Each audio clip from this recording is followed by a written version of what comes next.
বিয়েবাড়িতে দই খেতে আমার খুবই ভালো লাগে। আজ আমি চেষ্টা করেছি বিয়েবাড়ির দইটা নিজের ঘরেই বানিয়ে নিতে। হ্যালো বন্ধুরা, আসসালামু আলাইকুম। কেমন আছেন সবাই? আশা করি অনেক বেশি ভালো আছেন। আলহামদুলিল্লাহ, আমিও আপনাদের দয় ভালো আছি।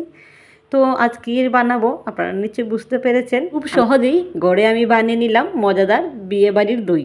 আর যারা দই পাগল তাদের জন্য আমার আজকের ভিডিওটা। এখানে আমি দই তৈরি করার জন্য 1 কেজি দুধ নিয়েছি। আর দুধটা কতটুকু হলো আমি একটা কাঠি দিয়ে মেপে নিয়েছি, এই যে এই দাগটা পর্যন্ত নিয়েছি। তারপর আমি আরও আধা লিটার পানি দিয়ে দিব। 1 কেজি দুধে দিলাম আধা লিটার পানি। আমি কেন এই কাঠি দিয়ে দুধটার মাপ নিয়েছি সেটা আপনাদের বলি। কারণ আমি যখন দুধটা জাল দিব অনেকক্ষণ ধরে, তখন আমি মেপে এই 1 লিটার দুধই রাখবো, আর বাকি আধা লিটার পানি শুকিয়ে নিব জাল দিয়ে। এবার আমি দুধকে ভালো করে নেড়ে ছেড়ে ঝাল করে নিব।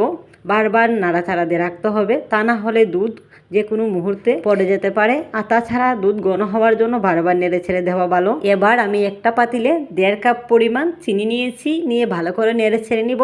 আমি একটা ক্যারামেল রেডি করে নিব। চিনির এই ক্যারামেল রেডি করে নিলে দইয়ের কালারটা অনেক সুন্দর আসে, আমার কাছে খেতেও ভালো লাগে, দেখতেও সুন্দর লাগে। সেজন্য আমি চিনির ক্যারামেলটা রেডি করে নিলাম।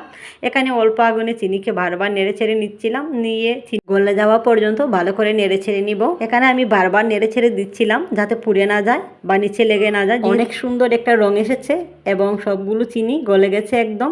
এবার আমি কিছু দুধ এই ক্যারামেলে দিয়ে দিব, দিয়ে আবার ভালো করে নেড়ে ছেড়ে নিব, মিক্স করে নিব। আর যারা আমার ভিডিওটা দেখছেন তাদেরকে জানাই অসংখ্য ধন্যবাদ।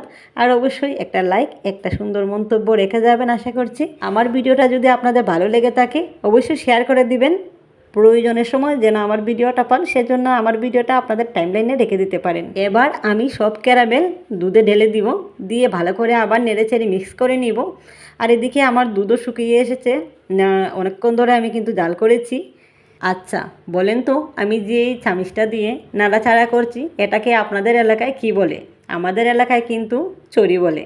এখন অনেকেই বলবে আপনার পাতিলটা অনেক ময়লা। আসলে দুধ যখন বলক উঠে গেছিলো অফ ক্যামেরায়, তখন কিন্তু এই চারপাশে লেগে গেছিলো, যে কারণে ময়লা দেখা যাচ্ছে। আসলে কিন্তু এটা দুধের সর। এবার আমি সেই চামিচটা দিয়ে ভালো করে মেপে নিলাম কতটুকু পর্যন্ত দুধ আছে। তো আমার 1 লিটার দুধ রয়ে গেছে আর আধা লিটার পানি শুকিয়ে গেছে। এবার আমি দই বসানোর জন্য একটা ছোটো দইয়ের ডিব্বা এনেছিলাম। অনেকে দইয়ের সাজও বলে থাকে, আর এই স্বাদ ছাড়া দই বসবে না। এবার আমি এই দইয়ে অল্প অল্প করে দুধ দিয়ে ভালো করে মিক্স করে নিচ্ছি। নেড়ে ছেড়ে মিক্স করে না নিলে দইটা আসলে সুন্দর হবে না। তো মিক্স করে নেওয়ার পর আমি সব দুধে দইটুকু দিয়ে দিলাম, দিয়ে আবার ভালো করে নেড়ে ছেড়ে মিক্স করে নিব। দই দেওয়ার পর দুধটাকে ভালো করে নেড়ে ছেড়ে নিই। অন্যদিকে আমি দই বসানোর জন্য একটা বক্স ভালো করে ধুয়ে রেখে দিয়েছি। হালকা কুসুম গরম থাকা অবস্থায় দুধকে ঢেলে নিতে হবে একটা বক্সে। তো আমি ঢেলে নিচ্ছিলাম। অন্যদিকে কিছু দুধ আমি একটা গ্লাসে নিয়েছি এবং ছোটো দইয়ের ডিব্বাটা নিয়েছি। এবার দই বসানোর পালা। আমি নিলাম আমার ডাইনিং টেবিলে, নিয়ে একটা খাতা দিয়ে ভালো করে ঢেকে দিব, যাতে করে কোনো রকম বাতাস আসা যাওয়া না করে, সেজন্য।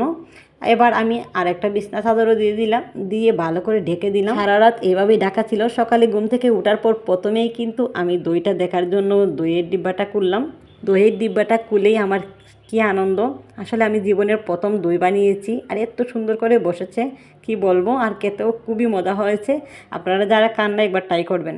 কেমন লাগলো আমার ভিডিওটা অবশ্যই জানাবেন। আজ এই পর্যন্ত, সবাই ভালো থাকবেন। আসসালামু আলাইকুম।